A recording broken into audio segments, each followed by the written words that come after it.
तो आज की रॉ में हमें बहुत कुछ बढ़िया देखने को मिला। आज की रॉ का मेन इवेंट एक स्टील केज मैच था वुमेन्स चैंपियनशिप के लिए। आज की रॉ की फुल हाइलाइट्स लेके आ गए हैं आपके लिए। स्वागत है आपका रेसलिंग ब्रो में। मेरा नाम है ऋषभ। जल्दी से स्टार्ट कर देते हैं वीडियो को।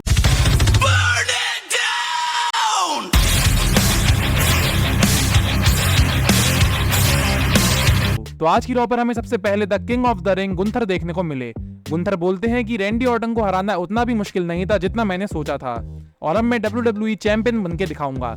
इन बातों पर पब्लिक वी वांट रैंडी के चैट्स लगा रही थी और गुंथर को बू भी मिल रही थी। लेकिन गुंथर बोलते हैं कि मुझे इन सब चीजों से फर्क नहीं पड़ता है, मुझे जो करना था वो मैंने कर दिया और अब जो मुझसे होगा वो मैं करूंगा। इसके बाद गुंथर थोड़ा बहुत डेमियन प्रीस्ट को भी रोस्ट करते हैं। तभी रॉ पर हमारे डेमियन प्रीस्ट आ जाते हैं फिन बेलर और जेडी मैकडोना के साथ, और थोड़े बहुत प्रोमो के बाद वहां पे ड्रू मैकिंटायर भी आ जाते हैं। ड्रू मैकिंटायर फिर से सीएम पंक को ट्रोल करते हैं और WWE यूनिवर्स से बोलते हैं कि वो 3 हफ्तों के अंदर WWE चैंपियन बनकर दिखाएंगे।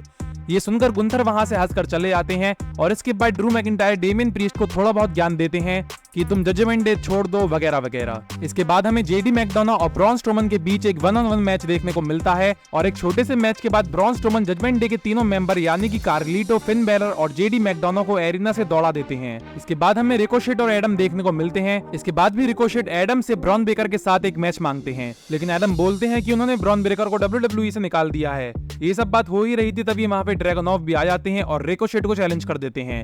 रिकोशेट चैलेंज को भी एक्सेप्ट कर लेते हैं। इसके बाद हमें डेमियन प्रीस्ट देखने को मिलते हैं जो कि जजमेंट डे पे काफी ज्यादा गुस्सा कर रहे थे क्योंकि ब्रॉन स्ट्रोमन ने उन सबको एरिना से भगा दिया था। डेमियन प्रीस्ट बोलते हैं कि उनको ये सब बेइज्जती लगी। नेक्स्ट हमें लिव मॉर्गन देखने को मिलती हैं जो कि बोलती हैं कि आज के मेन इवेंट में वो बेकी लिंच को हरा देंगी और उसके बाद बेकी लिंच के पास कोई भी एक्सक्यूज नहीं होगा। इसके बाद हमें रिकोशेट और ड्रैगनॉफ के बीच एक 1-on-1 मैच देखने को मिलता है। दोनों ही काफी कमाल का मैच दे रहे थे, लेकिन मैच के एंड में ब्रॉन ब्रेकर इंटरफेयर करके दोनों को ही डिस्ट्रॉय कर देते हैं। जिसके बाद एडम आकर ब्रॉन ब्रेकर को अपने साथ बैक स्टेज पर ले जाते हैं।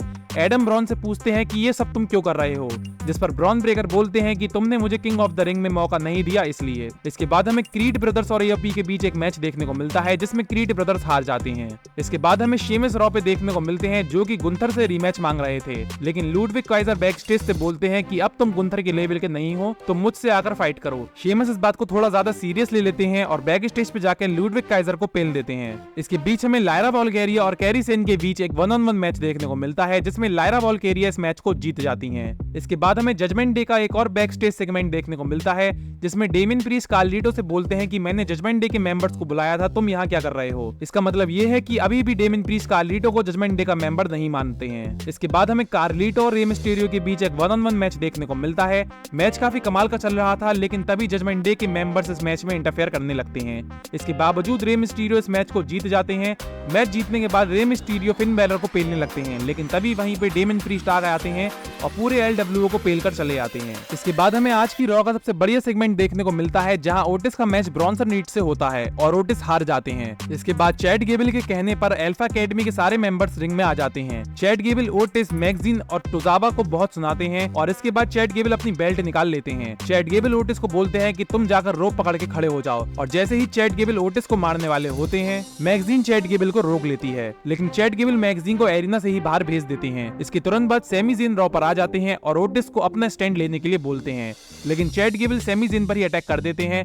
सैमी ज़ेन भी चैट गेबल पर अटैक करते हैं, लेकिन ओटिस सैमी ज़ेन को रोक लेते हैं और चैट गेबल वापस से सैमी ज़ेन पर अटैक करके एरिना से चले जाते हैं। इसके बाद हमें मेन इवेंट में एक स्टील केज मैच देखने को मिलता है वुमेन्स चैंपियनशिप के लिए बेकी लिंच और लिव मॉर्गन के बीच। 15 मिनट के कमाल के एक्शन के बाद डोमिनिक मिस्टीरियो इस मैच में इंटरफेयर करने आ जाते हैं और बेकी लिंच को सपोर्ट करते हैं। बेकी लिंच भी ये देखकर काफी सरप्राइज हो जाती हैं, लेकिन तभी फिन बेलर और जेडी मैकडोना डॉम को रोकने आ जाते हैं और इसी समय ब्रॉन स्ट्रोमन भी आ जाते हैं। बेकी लिंच केज से बाहर आ ही रही होती हैं, तभी ब्रॉन स्ट्रोमन डॉम को धक्का दे देते हैं जिससे डोमिनिक स्टील केज में घुस जाते हैं और गेट सीधा बेकी लिंच को जाके लगता है और बेकी लिंच नॉकआउट हो जाती हैं। इसका फायदा उठाकर लिव मॉर्गन स्टील केज से बाहर आ जाती हैं और चैंपियनशिप डिफेंड कर लेती हैं। और मजे की बात तो ये है कि लिव मॉर्गन डॉम को लास्ट में एक किस भी देती हैं। मतलब इसका क्या सीन होने वाला है और मामी का क्या होगा ये तो हमें आगे आने वाले एपिसोड में पता चलेगा। WWE से जुड़ी लेटेस्ट वीडियो हम आप तक पहुंचाते रहेंगे। मिलते हैं अगली वीडियो में, तब तक के लिए बाय बाय।